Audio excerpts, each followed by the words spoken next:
City న్యూస్కు స్వాగతం. Team help any service స్వచ్ఛంద సేవా సంస్థ ఆధ్వర్యంలో షార్కీ బాలికల వసతి గృహంలో సేవా కార్యక్రమం నిర్వహించారు. షార్కీ బాలికల వసతి గృహంలో టీమ్ హెల్ప్ ఎనీ సర్వీసెస్ స్వచ్ఛంద సంస్థ ఆధ్వర్యంలో అన్న సమారాధనను చేపట్టారు. ఈ సందర్భంగా పలువురు వక్తలు మాట్లాడుతూ స్వచ్ఛంద సంస్థ ద్వారా అనేక సేవా కార్యక్రమాలు నిర్వహించడం అభినందనీయమన్నారు. తమ సంస్థ ద్వారా కోవిడ్ సమయంలో ఆహార వితరణతో వైద్య సహాయంతో పాటు మందులు కూడా ఉచితంగా పంపిణీ చేయడం జరిగిందన్నారు.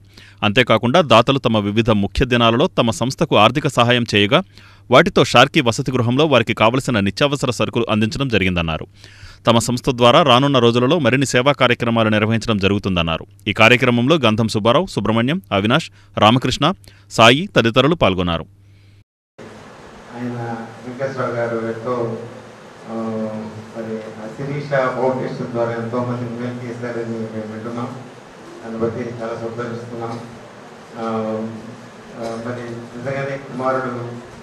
మరి ఈ సంవత్సరాల తర్వాత కూడా ఆయన జ్ఞాపకం చేసుకుని మరి తండ్రికి ఎంత విలువిస్తున్నారో అటు ఇది నిజంగా మరి మనం నేర్చుకోవాలి.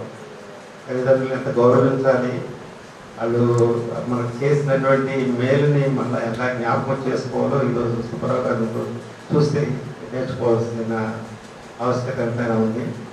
మరి వచ్చిన అందరికీ కూడా మా కృతజ్ఞతలు తెలియజేస్తున్నాం. ప్రత్యేకంగా మరి ఈ ప్రోగ్రామ్ ఏర్పాటు చేసినటువంటి మరి ఆర్కే గారికి, దాస్ ఫౌండేషన్ అధినేత గారికి మా హృదయపూర్వక వందనాలు తెలియజేస్తున్నాం.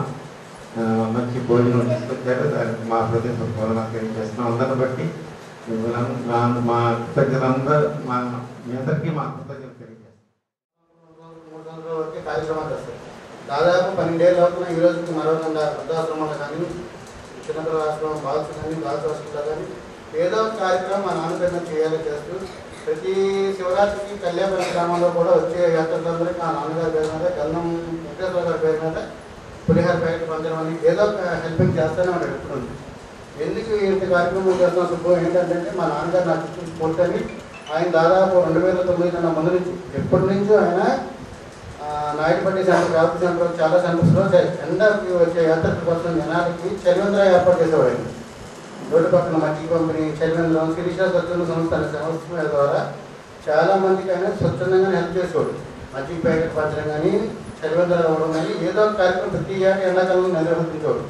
అంతటి మంచి వ్యక్తి మన మంచి దూరమైన ఆయన కుమారుడు ఆ ఆశను కొనసాగిస్తూ ఎంతోమంది శ్రీ ఉమాసమేత సోమేశ్వర స్వామి ఆలయంలో కార్తీక మాస ఉత్సవాలు ఘనంగా జరుగుతున్నాయి.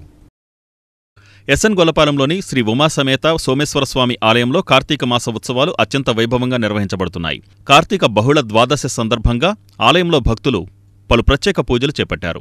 తొలుత గణపతి పూజతో కార్యక్రమాలను ప్రారంభించగా శివునికి ఏకాదశ రుద్రాభిషేకం, లక్ష బిల్వార్చన, రుద్రహోమం మరియు పలు రకాల ద్రవ్యాలతో అభిషేకాలు నిర్వహించారు. అనంతరం ఆలయ ప్రాంగణంలో సహస్ర దీపోత్సవాన్ని నిర్వహించారు. ఈ కార్యక్రమాలలో భక్తులు పెద్ద సంఖ్యలో పాల్గొన్నారు.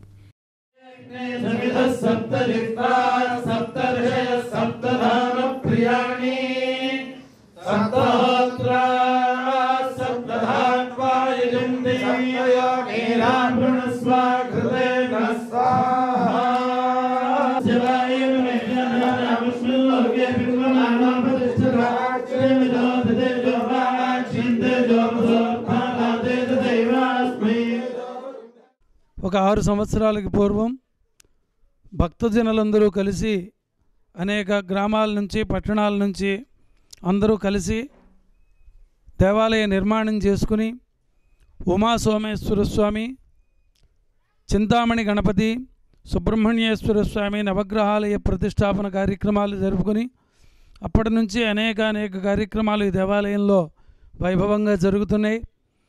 ఈ కార్తీక మాసం సందర్భంగా ఈ రోజున స్వామివారికి విశేషమైనటువంటి ద్రవ్యాలతో ఉదయం నుంచి అభిషేక కార్యక్రమాలు, అమ్మవారికి స్నపన, గణపతికి స్నపన కార్యక్రమాలన్నీ జరిగినాయి. లక్ష బిల్వార్చన కార్యక్రమం జరిగింది. రుద్రహోమం, లక్ష్మీ గణపతి హోమం జరిగింది. ఇక రాబోయేటువంటి 2-3 రోజుల కార్యక్రమాలు మాత్రం మిగిలి ఉన్నాయి. కార్తీక మాసం పూర్తయిపోతుంది. 30వ తారీఖు భక్తులందరికీ కూడా స్వామివారి అన్నప్రసాద వినియోగం. చాలామంది భక్తులకి కార్తీక మాస దీక్షోత్సవాలు గురువుగారు గణపాటి శ్రీ విష్ణుభట్ల సూర్యనారాయణ శర్మ గారు ఆధ్వర్యంలో గత 26 రోజులుగా ఘనంగా జరుగుతున్నవి. ఈ రోజున విశేష కార్యక్రమాలు మన దేవాలయంలో ఇవాళ జరుపుకుంటున్నాము. పొద్దున్నుంచి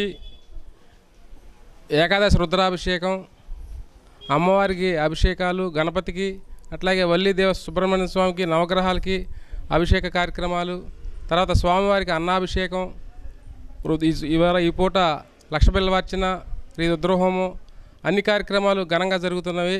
అట్లాగే దీపోత్సవ కార్యక్రమం ప్రతిరోజు కూడా వందలాదిగా భక్తులు వచ్చి అధిక సంఖ్యలో స్వామివారిని దర్శించుకుని ఈ కార్యక్రమాలు పాల్గొంటున్నారు.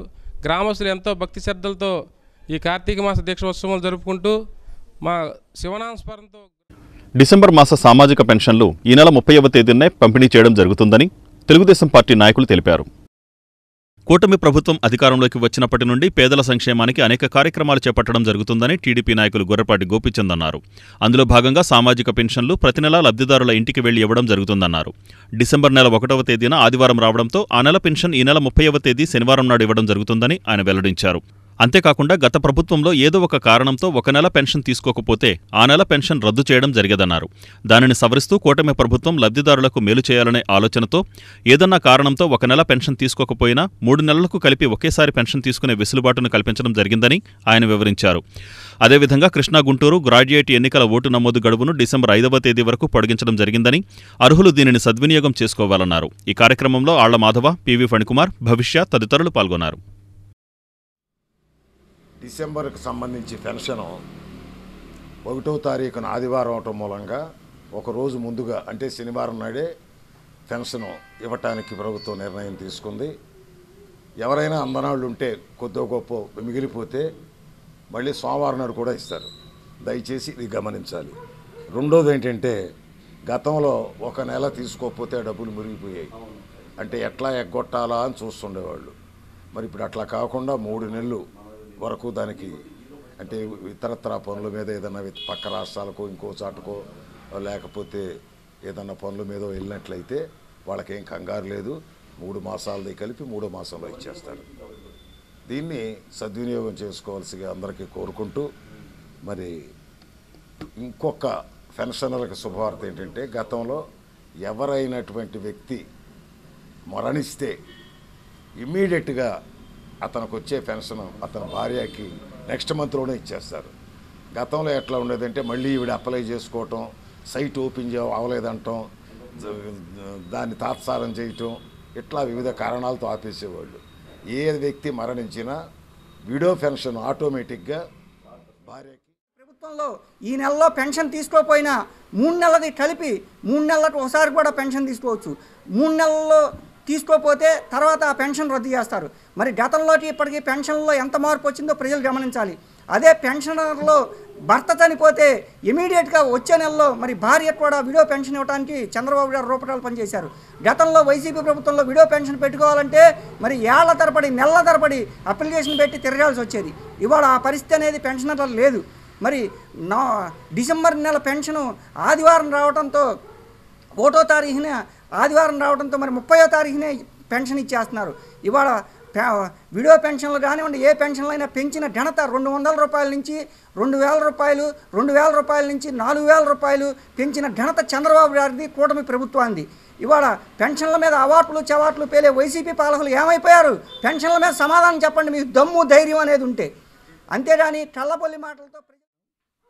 మరి చంద్రబాబు నాయుడు గారి ఆలోచన విధానం అనేది ఎంతో గొప్పదని రుజువు అవడానికి మరి భర్త చనిపోగానే భార్యకి పెన్షన్ వెసులుబాటు కనిపించిన ఘనత ఆయనకే దక్కుద్ది. అలాగే 2000 పెన్షన్ని 4000 చేసిన ఘనత కూడా ఆయనకే దక్కింది. మరి చంద్రబాబు నాయుడు గారు ఎప్పుడూ కూడా ప్రజల కోసమే ఆలోచించే మనిషి, నిరంతరం కూడా ఆయన ప్రజల్లో తిరిగే మనిషి అనేదానికి రుజువైంది. మన వరదలు వచ్చినప్పుడు, ఫ్లడ్ వచ్చినప్పుడు కూడా విజయవాడకి మరి ఇవన్నీ ఘనతలు ఆయనకే దక్కుతాయి. కూటమి ప్రభుత్వం ధాన్యం కొనుగోలు విషయంలో ఆలస్యం జరిగితే వెంటనే తమ దృష్టికి తీసుకురావాలని, సమస్యను పరిష్కరిస్తామని ఏవో శివరామకృష్ణ తెలిపారు.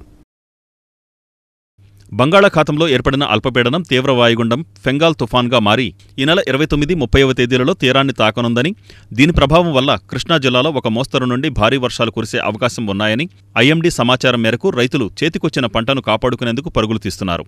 మనుషుల ద్వారా కోత కోసి ఆరుదల అయ్యేంత వరకు వేచి ఉండే పరిస్థితి లేకపోవడంతో అందరూ వరికోత యంత్రాలపై ఎగబడడంతో ఒక్కసారిగా వాటి డిమాండ్ పెరగడంతో కోత యంత్రాలు తెచ్చిన దళారులు రైతులను దోచుకుంటున్నారన్న ఆరోపణలు వెల్లువెత్తుతున్నాయి.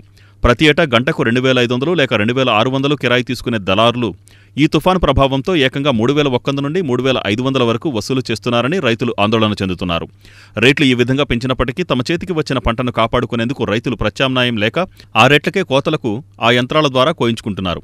వర్షాల నుండి రైతులు తమ పంటలను కాపాడుకునేందుకు తీసుకోవలసిన జాగ్రత్తలపై బంటుమిల్లి ఏవో శివరామకృష్ణ మాట్లాడుతూ, రైతులు కోత మిషన్ ద్వారా కోసిన పంటను వెంటనే మిల్లర్లకు నిల్వ వేసుకునే రైతులు మార్కెట్ యార్డుల్లో నిల్వ వేసుకుని సౌలభ్యం ఉందని ఆయన సూచించారు. జిల్లా కలెక్టర్ ఆదేశాల మేరకు జీపీఎస్ ట్రాకర్స్ లేని వాహనాలతో కూడా ధాన్యం మిల్లర్లకు తరలించుకోవచ్చని ఆయన తెలిపారు.